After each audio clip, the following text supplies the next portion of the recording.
All right, so today we're going to talk about solving inequalities. So this is basically just what we did last year in 6th grade for solving inequalities, only now, instead of there just being one step, 7th graders have two-step inequalities as well. And you guys have already learned two-step equations, so the only real difference for inequalities is going to be that symbol in the middle is not going to be an equal sign, it's going to be an inequality. Okay, so inequalities are like greater than, less than, greater than or equal to, less than or equal to. Okay, so we have solving inequalities. So the first thing I'm going to do is I'm just going to show you the inequality symbols. Remember, we have greater than, less than, greater than or equal to, and less than or equal to. Okay, so those are all our inequality symbols. So step one, we are going to check for a negative variable. So this is new to 7th grade. So if you look at your variable, your letter, X, M, T, whatever letter is in the problem, and that variable is negative, then we need to flip, we're going to flip the sign. Okay, so that sign, that Pac-Man, that alligator is going to change direction. So we're going to flip the sign. Okay, so it's going to change direction. Okay, only if when we look at X, it's negative. All right, step two, we are going to box the variable. Okay, again, remember, box, the variable is going to be your X, your M, whatever. Okay, so anytime you see it, we're going to box it. And we are going to circle any constants. Constants are like numbers, 1, 2, 3, etc. Right? -4, -5, constants. So we're going to circle our constants. Okay? All right, remember your ultimate goal is to isolate. Isolate means get alone. So our goal is to get the variable alone. And we do that by using inverse operations. So the inverse or opposite, remember these just mean opposite operations. So the opposite of adding is to subtract. The opposite of subtracting would be to add. The opposite of multiply, look, these are all the ways we could see multiplication. The opposite of multiply is to divide. And obviously the opposite of divide, remember we could see it with a division symbol or we could see it written as a fraction, is to multiply. Okay, so we're going to use inverse operations just like we do when we're solving equations. Okay, so let's review 6th grade really quick. Example number 1, this is a one step, meaning we're going to do one thing and we're done. Okay, one step equation. So the first thing I'm going to look for is I'm going to look at my variable and I'm going to say, is it negative? So I'm going to box it. Okay, and I'm going to circle my constant. All right, and I can see, okay, my symbol is going to stay the same. So I'm going to drop it down. And my symbol is going to stay the same because my variable is positive. That's a +3. Therefore, my symbol stays the same. Okay? So what does it mean when a variable and a letter sit next to each other? That means multiplication. So I'm going to rewrite it with multiplication. So 3 times x. How do I undo multiplying? Well, the opposite of multiplying is dividing. So to move this to the other side, I need to divide. So I'm going to take my 21 and I'm going to divide by 3. Okay? I know that 21 divided by 3 is 7, and that gets rid of my 3. And now x is alone, and now my answer is x is greater than 7, and I'm going to box it. Okay? We're going to talk about graphing next week, so I'm going to leave this graph blank. All right, and that is our review of 6th grade. So let's talk about how is it different in 7th grade. So in 7th grade, our example number 2 is a two-step, meaning we're going to have to do more than one step to get our answer. Okay, so we're still going to go through all these same steps up here. Okay, I'm going to box my variable, and I'm going to check. I'm going to ask myself, is it negative?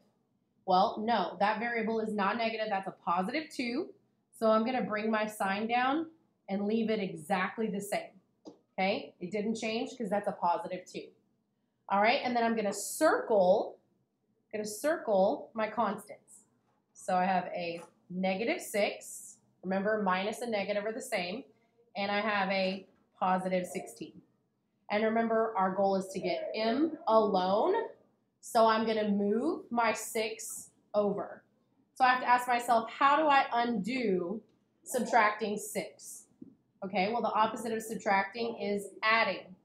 So I'm going to take 16, and I'm going to add 6, and I'm going to end up with 22. 16 plus 6 is 22. Okay? All right, and that gets rid of my 6. And now I have 2m. Well, what does it mean when a number and a letter sit next to each other? It means to multiply. So I'm going to rewrite that as multiplication, 2 times m. Okay, how do I undo multiplication? Oh, I'm going to divide. So I'm going to come over here and say 22 divided by 2. And that's going to get rid of my 2. And all that's left is m. And 22 divided by 2 is 11. I box my answer. And again, we're not going to graph right now because we're going to talk about that next week. Okay?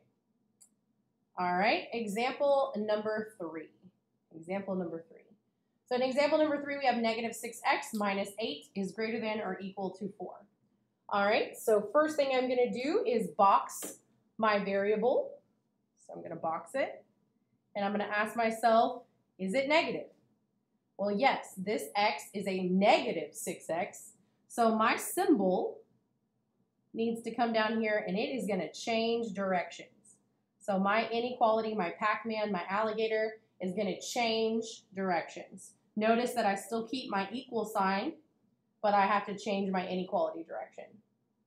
All right, and then I'm going to box or circle my constants. So I have a negative 8 and a positive 4.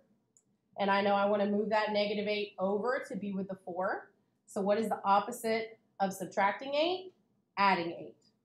So we have 4 plus 8 is going to be 12. Okay, well, positive 4, this becomes plus 8. So that's going to be positive 12. And then we have to undo our negative 6. So we got rid of the 8. So now we have to undo our negative 6. Remember, this is multiplying when they sit next to each other. So I'm going to show it as multiplication. And then the opposite of multiplying would be dividing. So I'm going to go ahead and write divide by negative 6. I can see, oh, I have a negative and I'm dividing. So I need myself an integer man. I have a positive 12 and a negative 6. So my answer will be negative. So I'm going to have a negative 2 as my answer. That gets rid of my 6. And now x is alone. So my answer is x is less than or equal to negative 2. Okay?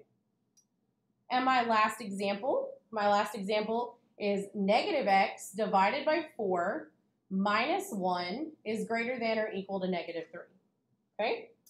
So first thing I'm going to do is box my variable.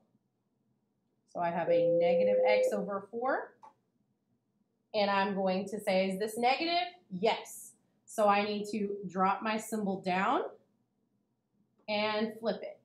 So my variable is going to change directions. Okay, but I keep the equal sign. And now I'm going to circle my constants. So I have a negative 1 and a negative 3. Okay, so I know this side's x, but I got to get rid of the negative 1 first, or the minus 1. What is the opposite of subtracting 1? Well, that would be adding 1. But when there are negatives involved, you don't necessarily add. So if I have a negative 3 and a positive 1, I need to think about my integer rules.